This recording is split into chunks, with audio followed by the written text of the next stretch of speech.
Moving on to the other big story that we are getting for you on This Is Exclusive. In the last 5 days, we have seen how the Indian Army has successfully foiled Pakistan's attempts to push terrorists across the border, stopping the terrorists in their tracks. In 5 such instances, we managed to teach the enemy a lesson.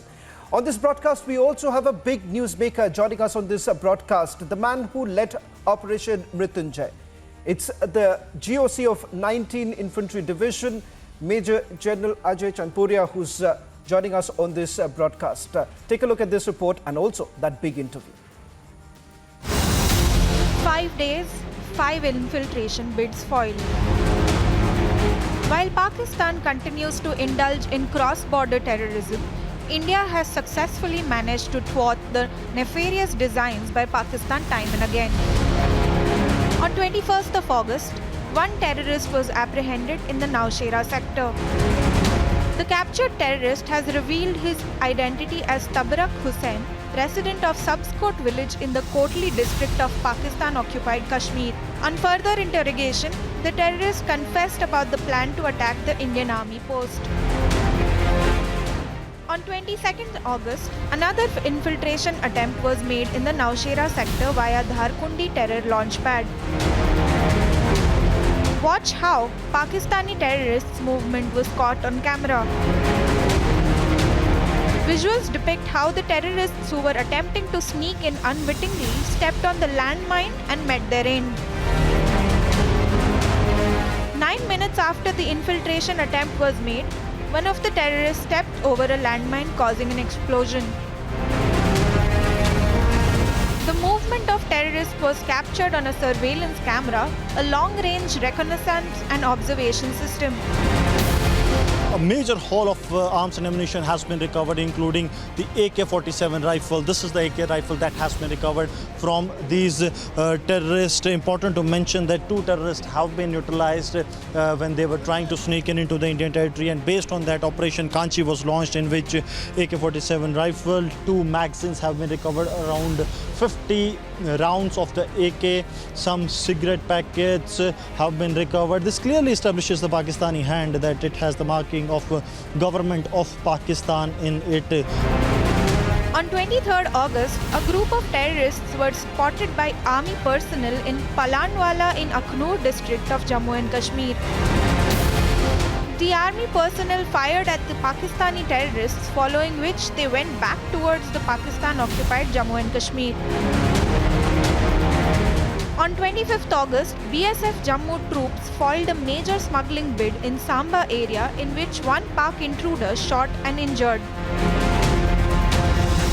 8 packets of narcotics heroin was recovered from the terrorist. Yesterday, 3 Pakistani terrorists attempted to sneak into India near Madian Nanak post in the Kamalkote area of Uri. The Indian Army foiled the infiltration bid and killed the 3 infiltrators. As Pakistan continues to send terrorists across the border, our forces are on high alert, closely watching the enemy and stopping them in their tracks. Bureau Report, Republic TV. Joining us on this special broadcast is Major General Ajay Chandpuria, GOC 19 Div. Thank you very much, sir, for joining us on Republic TV. Let me straight away begin by asking you, Operation Mrityunjay, a major success for the Indian Army. Let me start by asking you the challenges that your men essentially faced during this operation, and how did you actually conduct this entire operation?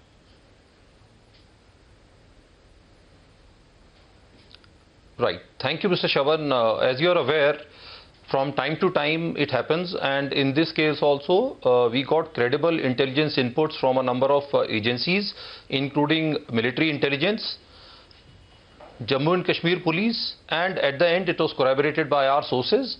The ambushes were deployed in this general area on the afternoon of 24th of August. This is Kamalkot area of Uri sector. It's very inhospitable terrain with very dense undergrowth, lot of fog and lot of rain, and bulk of this area is mined, so it restricts kind of movement and visibility. Throughout the night they kept a vigil, and this complete deployment is also supported by an excellent surveillance network which has really high vision gadgets there. Unfortunately, till the morning, no movement was noticed, and unlike the usual case, we decided to extend the deployment of the ambushes throughout the day. It was around little after 7 in the morning that some of the surveillance devices picked up some movement on the line of control. Based on the movement, the ambush parties were redeployed to cater for that, and at about 8:45 there was a short but an intense firefight in which total of 3 terrorists were neutralized. Subsequent search of the area yielded assault weapons, ammunition and some other stores. So in terms of success, it was I would say a very deliberate but yet a surgical operation by the forces, and the search of the area is presently on. But as I told you, because of poor visibility and the area being mined, it is proving to be a little time consuming. General, if I can also ask you with regards to the recoveries that have been made so far. M16, Major General Chandpuria, is considered to be quite unusual, and the fact that you've also recovered enough material that exposes the Pakistani hand. I just want you to elaborate a little bit as far as the recoveries are concerned. Right. Apart from the neutralization of 3 terrorists, we have recovered 2 AK series of rifles and 1 M16 rifle. Like you pointed out, it is a little unusual for this kind of a weapon system, and more so because it is a 9mm caliber. However, to draw any inferences at this stage regarding this weapon may be premature. We got almost about 7 magazines of AK with close to 200 rounds and 2 magazines of M16 with about 30 rounds. The backpack that they were carrying had, of course, made in Pakistan markings, as also some of the cigarette packets and some other food items. The area being very difficult in terms of dense undergrowth and the visibility plus mined, so the search of the balance area is still on for finding or recovering any other warlike stores that were being carried by them. So if I can also then take you through the details that are basically emerging with regards to the infiltration bid. Over the last few weeks, we have seen an increased attempt, reflecting the fact that there is possibility heightened activity across the line of border in the launch pads. How many such launch pads are still very active? What's the assessment that you're making? Right. First is, this area in the yesteryears has been traditionally famous for infiltration, as also apart from terrorist of warlike stores and contrabands. So the deployment grid has been reinforced in the recent years.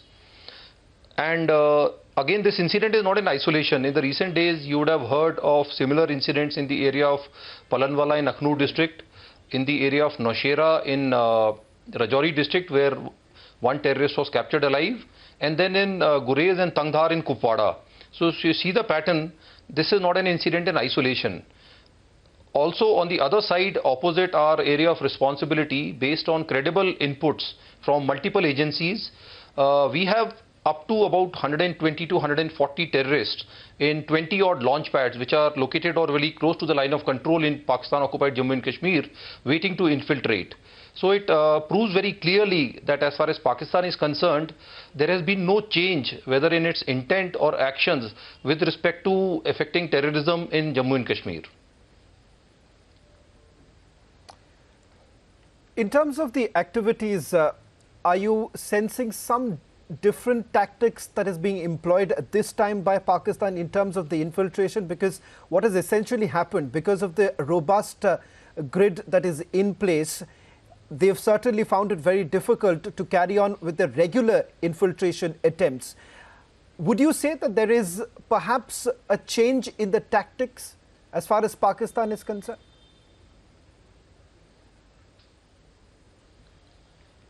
Right. Definitely, you see what happens is, firstly, the summer months are the months which are most suitable for making any infiltration attempt, because in the winters, bulk of the areas are really heavily snowbound. Not that they don't attempt, but the probability goes down.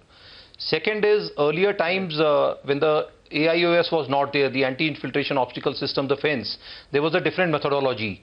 Now with this robust infiltration grid, which has state-of-the-art technology, night vision devices, integrated surveillance systems, integrated obstacle systems, and a very robust deployment also of the border security force with the army, we find that the rate of infiltration through the line of control has actually dwindled. So it has, I think, pushed the other side, the adversary, into a desperate situation in terms of the tactics, in terms of the timings, in terms of the strength of terrorists, in terms of the use of technology or mobiles, or in terms of use of guides. So there are various methodology which are adopted, and they keep changing with time and with the situation. So I think we are abreast with that, but I think these are the details that I can share with you at this stage. So they are very much factored in our planning. So would you say that it would be a fair assessment to say that over the last few weeks and the days to come, even before the onset of winter, we are looking at a large number of infiltration attempts at this stage?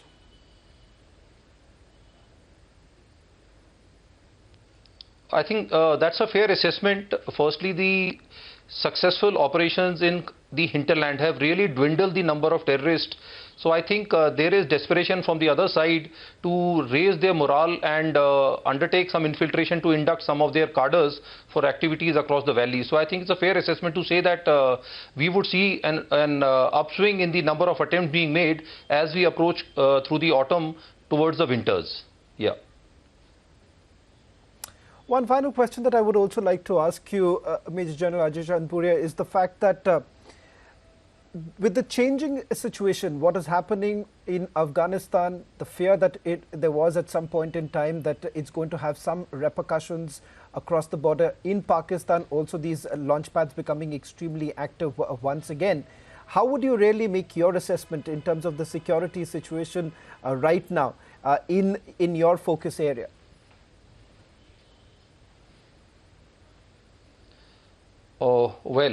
Firstly, the ceasefire understanding. You see, it is to the advantage and the benefit of the local population on either side of the line of control that we would like to maintain status quo as far as the ceasefire understanding is concerned.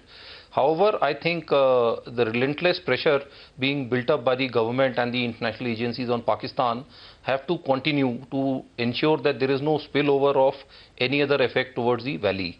But the fact remains that the situation in hinterland being reasonably stable, in control, with minimum number of people getting radicalized, youth joining terrorist rank and file, and the number of residual terrorists, we would continue to see some kind of attempts from Pakistan, both on the LC and elsewhere, to push in their cadres here to sustain this level of terrorism and abate it. So I think we need to be on the guard for that, and I think as security agencies, including the Jammu and Kashmir Police, Border Security Force, and the other agencies, that is Central Paramilitary Forces, I think we have a fairly robust and a responsive grid which is backed up by a good set of network and good technological intervention and incorporation to take care of any situation arising from here.